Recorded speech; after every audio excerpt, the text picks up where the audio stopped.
Hi and welcome to Karlpopewoodcraft. In today's video we're going to be making a reclaimed scaffolding board table. The main purpose of today's video then is how to reduce the cupping effect over time on your reclaimed scaffolding boards. So without further ado, we'll get straight into the video. I've had these 10-foot scaffolding boards up here for about 6 weeks now. It was quite wet when I got them. Let's see where they're at now. This little tool here which I got off Amazon, it works pretty consistently, so it's quite a good little bargain. It was only cheap. I'll put a link to the description below. It's got several settings and I've set it to pine and spruce, and all we have to do is dig these two prongs into the timber like so, and it'll tell us where we're at. Ideally, if you're making furniture, if you can get down to 5 or 6%, that's perfect. But even timber in my workshop is never going to get down to that. It normally sits down at about 12% moisture content, and that's after it's been in here a long while and it's thoroughly dried out. It normally settles at that. So if I bring a piece of timber in, what's below that, it normally comes up to about that 10 or 12%. So if it's at 12%, I'm pretty happy with that. We'll check these boards then, see what they're at, and we're at 12.8. So I'm happy enough to use this piece. So let's check the others. The centre board was also at 12.5. This one's at 13.4. Yeah, it's probably a tiny bit higher than I'd like it. The shade of this is slightly different colour as well to the other ones. So I'm going to have a look, see if I've got anything else which is a bit lower and a bit more of a colour match. I've got these boards down here which are for a project after Christmas. That one's 14, 15 and 14. So we can't use any of them ones. We're going to have to go with what we got. I just spun that end one over actually, and it's a pretty good match for the others on the other side. So I've just spent a good couple of minutes with this hard bristle brush, giving these a good clean up and then hoovering them. There's all sorts of ways you could do this. You could jet wash them, that'd probably be ideal, get as much of the crap out as you can. There's quite a bit of cement on these boards, so I really have dug in as deep as I can with this. But like I say, jet wash would be great, a casher washer. It's just too cold and too damp and too wet outside at this time of year for me to do that. So I'm just going to brush these as hard as I can, get as much of the crap out, give them a good hoover, and then I'm going to give them a sand down. I want to keep as much of this rusticness as possible and leaving the character in there. But the main key with this build is stopping this tabletop blowing or cupping. So to that end, what we're going to do is going to take a few precautions. First of all, we're going to square up these boards on the table saw, and then I'm considering cutting them down the centre, which will reduce the chance of them cupping. And then we've also got a few techniques, what we're going to do when the table's put together, how we're going to prevent that from happening in the future when the table eventually comes in the house and starts to acclimatise to the temperature in the house. Before we cut them down then, guys, we're just going to take these edge bands off. I just prise them off with a screwdriver, get the claw hammer in there.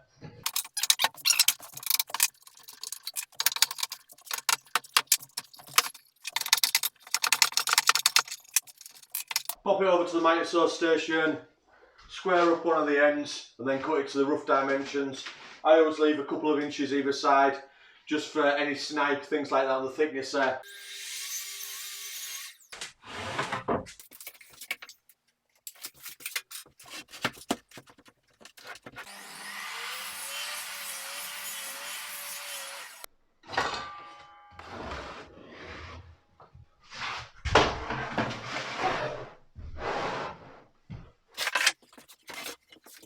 The next step isn't 100% necessary, however, I'm going to skip feed these through the thicknesser just to clean up a little bit of the top. If you've got a lovely, nice new thicknesser with brand new blades on and you're worried about bits of cement and that going through it, I'd definitely advise against doing this, and if you've got one of these you probably know that already. If we've got any pieces of timber that are going to cup, the cup side is going to go down first and we're going to do really light passes so that the thicknesser doesn't squish the boards down, and that way we'll try and keep the squareness of the boards as much as we can where we can.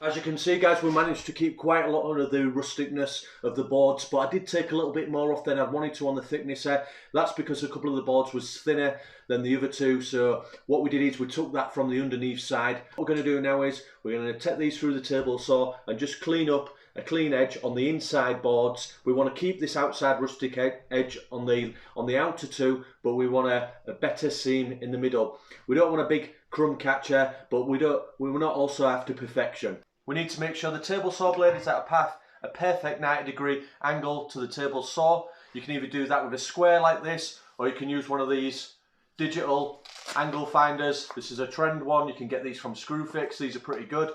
But for this, I like to use a little engineer's square.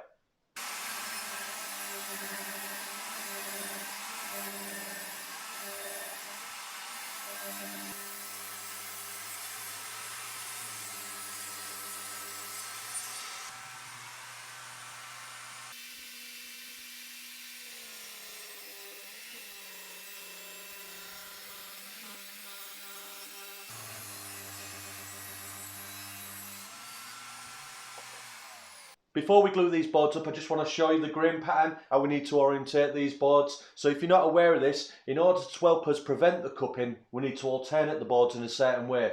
So the first board here, the grain is going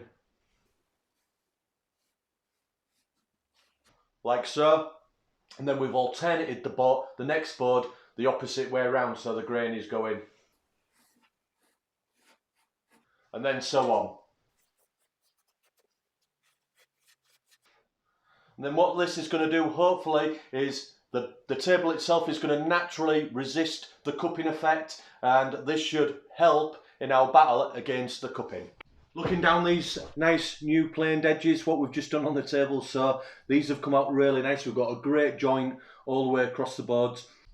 Right, next thing we're going to do then is we're going to attach these boards, and another unnecessary thing, what you don't need to do is use biscuits. However, I like to use biscuits because they really help me align the boards.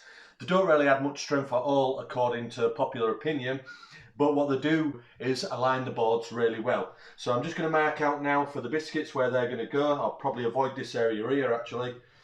And we'll just put a few biscuits in each one, stagger them along the board, and that's going to help us align the table nice and flush.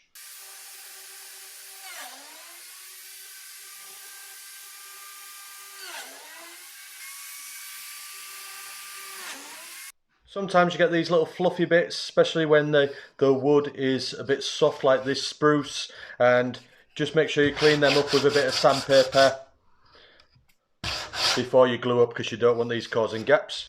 Glue ups then. Glue ups can be one of the most intimidating parts of woodworking, and several times things have gone wrong with mine. And if you look back at one of the videos what I did, which was building a stair gate where it was like a doggy gate, and I was just coming up to the end of the glue up and the whole thing exploded all over. What I will say is, don't lose your cool. Plan things ahead, like I have here. I've got my clamps set up, I've got my biscuits ready, I've got my glue ready, I've got my brush, my water, my rag, and I'm ready to go. I am aware that things can go wrong and the unexpected can happen. So just take your time, plod along with it, and whatever you do, don't lose your rag. Just keep going, clear your mind if something goes wrong, and just go with the flow. One thing I will say is use a slow setting glue. You don't want some of this 10-minute glue where you're panicking that it's starting to go off before you've even got anywhere near finish. So this stuff takes a few hours. It's going to be dry by tomorrow, but after I've done this I can lock up the workshop and go in and have a cup of tea and not worry about it.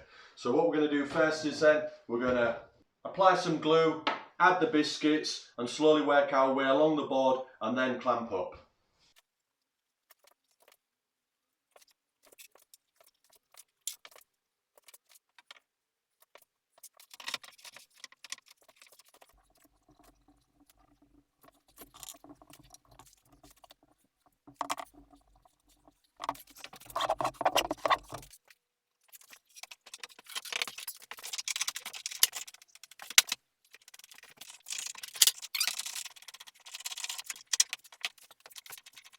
Ensure your boards are flat onto your clamp, and then you'll definitely won't have any cupping overnight while it's gluing up. That's perfectly flat all the way along the edge. Happy with that.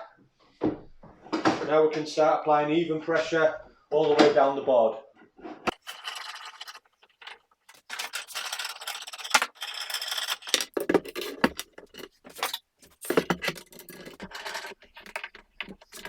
Towards the end, I start to apply clamps onto the top of the tabletop as well. This keeps the pressure even from both sides, again stopping the table from cupping. Try not to over tighten, especially with these sash clamps. You have some serious power in these steel sash clamps.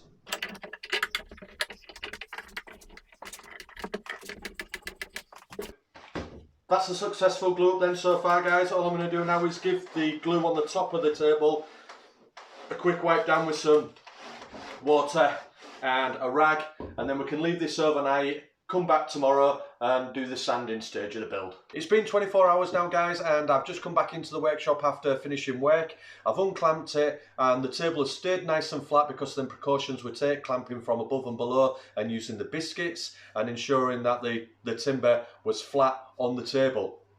What we're going to do now then is we're going to sand it down. We're going to start off at 80 grit and finish with 120 grit. When we use the 80 grit, we want to be really light with the pressure on the sander because we don't want to leave any swelly marks. This spruce is going to mark up really easy swelly marks and scratches. We don't want that look at all. We want to keep the rusticness, yes, but we don't want sanding marks. So really gentle with the 80 grit. Then we move on to the 120 and that'll be the sanding complete.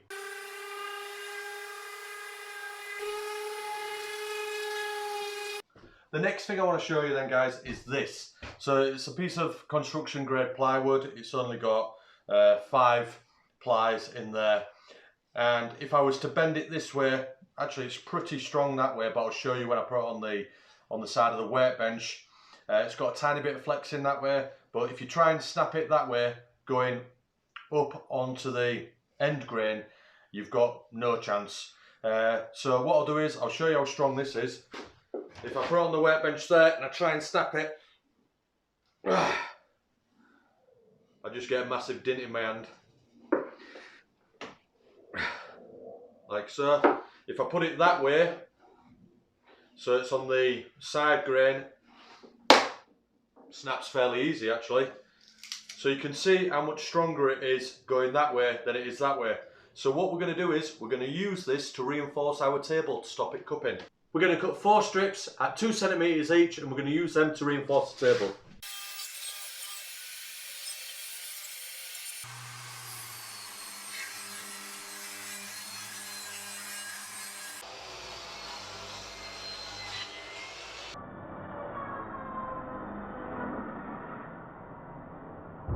Next we're going to cut the table down to its final dimensions before we go on to any other steps. But don't worry if you ain't got a track saw, you could use a circular saw for this. And you don't even need a circular saw, you could use a jigsaw, you could use a dovetail saw, you could use a coping saw, or you could just nibble it away with your teeth. So, but preferably guys, a track saw or a circular saw, that's what you want. So a circular saw will do just as good as a track saw, but you don't want to be making this cut with a jigsaw or a handsaw.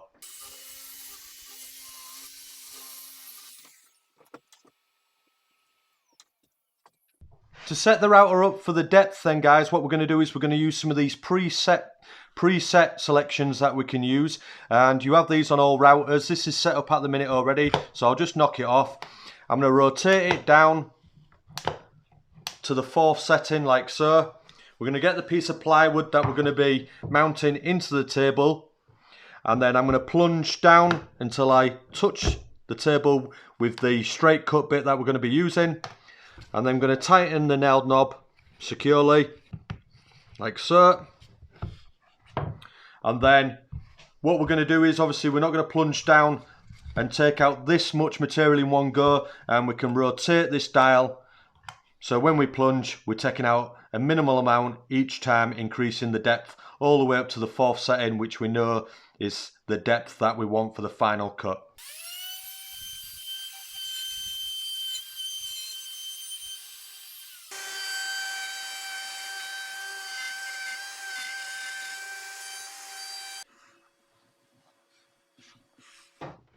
Once you've done your first set of passes, this took 4, you're going to end up with one groove which isn't quite wide enough for the material you're using. So we're just going to have to move the fence back slightly, and rather than measure, I'll just take a referential measurement. I'll do this all the time rather than measure. Make a pencil line, and then all I do is get the router, making sure it's switched off. Rotate the straight cut bit until the blade is touching the pencil line, and then I can bring the fence up and butt it up to here and clamp it back down at the base of the router, and then we know we're taking the right amount of material out.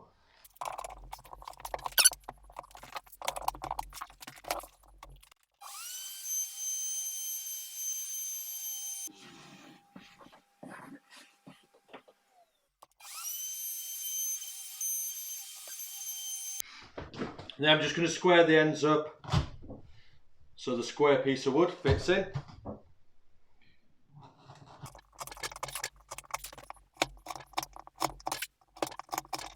Next we're going to put lots of glue in this housing joint that we've cut, and you want your piece to be tight, but you don't want to be too tight that you risk splitting the spruce.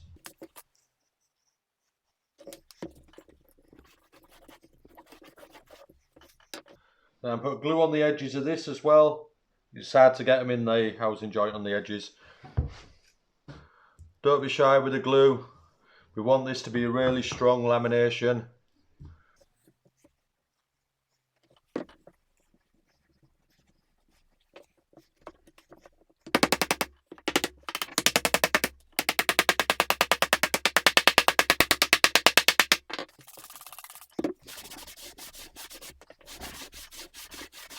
And here we are then, after a mammoth cleanup. We've got 3 pieces of plywood mounted into the tabletop, which is really is going to reduce the chance of cupping over time. I'm going to leave them overnight now to dry, leave the table on a flat surface so it's staying on my workbench, which is the flattest place in the workshop. I'll come back tomorrow, give the table its final sand at 120 grit, and then we'll apply the finish.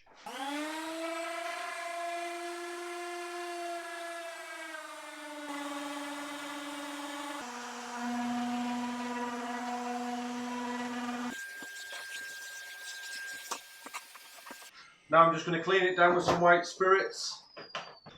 Make sure there's no swirly patterns. If you can hear some noise in the background, that's just Jake prepping the chairs for spraying.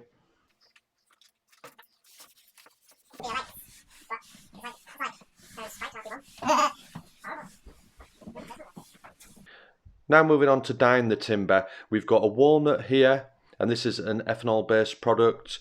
We've got a dark oak, and we've got a combination of the walnut and the dark oak with approximately 10% white spirits. You're probably looking at about a 70-30 split, 70% being dark oak, 30% being the walnut. It's hard to tell on these on the camera, but I do like this one the best because I think it highlights the grain and it has a sense of the warmth of the walnut, but still has a touch of the darkness of the dark oak, and like I said, you can still see the grain really well. I'll show you what product we're going to be using. Liberon brand, and it's ethanol based.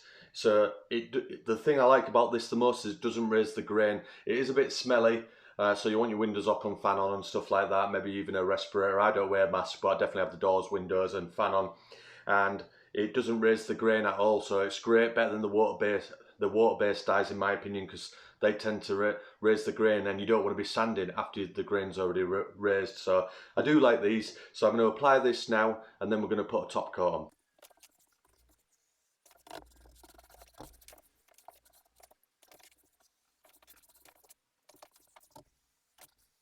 To do one plank at a time, and then that way, where the wet edge is, at least that's a line of natural occurrence on the boards, so it just accentuates the lines of the planks rather than having an unnatural line. Yeah, and then I say leave it on for about 30 seconds and then I'll just work it off.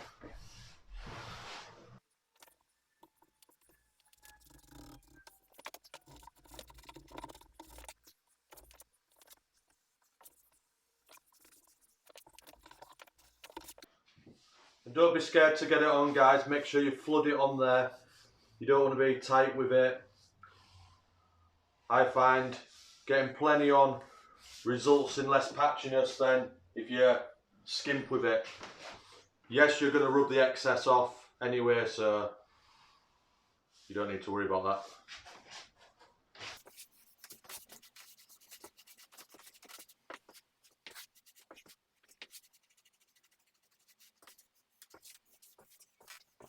And then when you're rubbing it off, you're really working it into the grain. And this will also get rid of any patchiness by massaging it into the grain.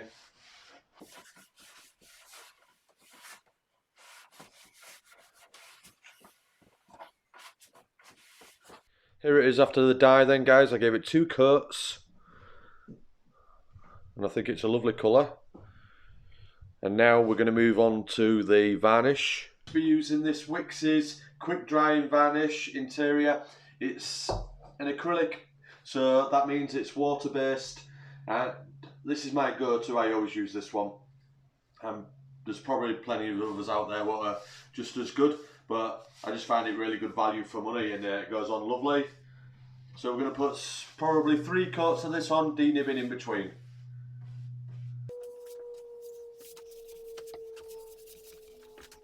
You'll get a bit of a bluish hue as well, guys, when you're putting this on, but don't worry about that because when it dries totally clear. And less is more as well. When you do this, you're better off doing plenty of coats thinly than you are 2 thick coats. Get little areas like this. Can you see where it's white and frothy? Get a dry brush and just remove it. Otherwise, if that dries in there like that, it will dry like that colour as well. So I just remove any excess in the cracks with a dry brush.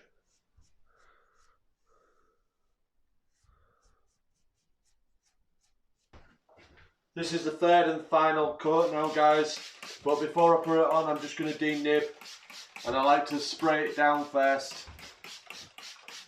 I got this idea off Keith at Rag and Bone Brown, give it a nice wet first, and it really does help because it just helps get rid of the slurry off the table. I've got 240 grit. Also stops the paper scratching. I just go with the grain as well. And you're not sanding down, you're just doing the lightest rub over. And this is 240 grit, but it's well used as well, so it's probably about 320 really, isn't it? A thorough dry off, make sure there's no bits on it or out. And then we can give it its last coat. And don't forget, guys, whatever you do to the top of the table, do to the bottom as well. Obviously the finish doesn't have to be nowhere near as good, but I've dyed the underside as well, the same as the top, and I've applied 3 coats of the acrylic varnish to the bottom as well, and then that's just going to make sure that the table accepts the moisture or dries out evenly from both sides. So if you only do the top, it's really going to add to the problems with the cupping and everything. So just make sure you do both sides evenly. Whatever you do to the top, do to the bottom. Just going to prevent problems in the future. Keeps everything drying out at the same rate as best we can. Closing in on the end of the video then now, guys, we're just going to attach these legs. I'm going to attach these with some M8 bolts, M8 inserts, which I'll put a link in the description to, and some M8 bolts. These are 20mm bolts, and with these as well, these are going to add to the ability to minimise the cupping because it's going to allow a little bit of movement within the table, and it's also going to reduce the chance of the table splitting.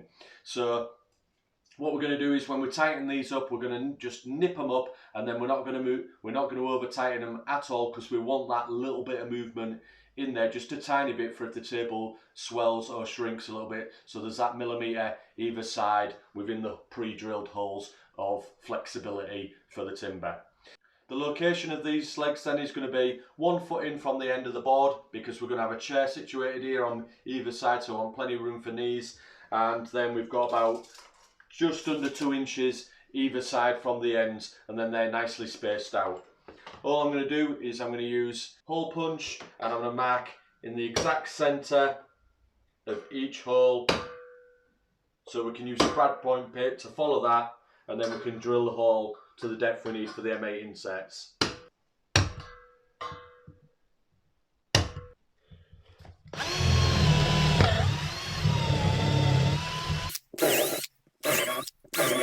Pop these in with an Allen key. So the bit that I'm using to drill these holes is a 10mm drill bit. These M8 inserts are about 8mm in diameter, so you get a nice tight fit even on this spruce. Just so they're just below the surface, so flush. Don't over tighten them, you don't want to strip the timber out. Almost there, and then I'll just nip in, get our Jacob, and he'll help me take it in the house and we'll get some beauty shots. There you go, nothing's nipped up too tight, just right. Last but not least, you get these little foamy felty pads to put on the feet so you don't scratch your floor, your hardwood floors. I hope you enjoyed today's video then, guys. If you did, don't forget to like and subscribe and consider sharing the content with others. And if you would like to support the channel, don't forget you can do that via Patreon or through one-off donations through PayPal. And we'll look forward to next week's video, which I believe is going to be a couple of bedside cabinets, again from reclaimed timber. So I'll see you next week, guys, and we'll have a look at some beauty shots now on the table.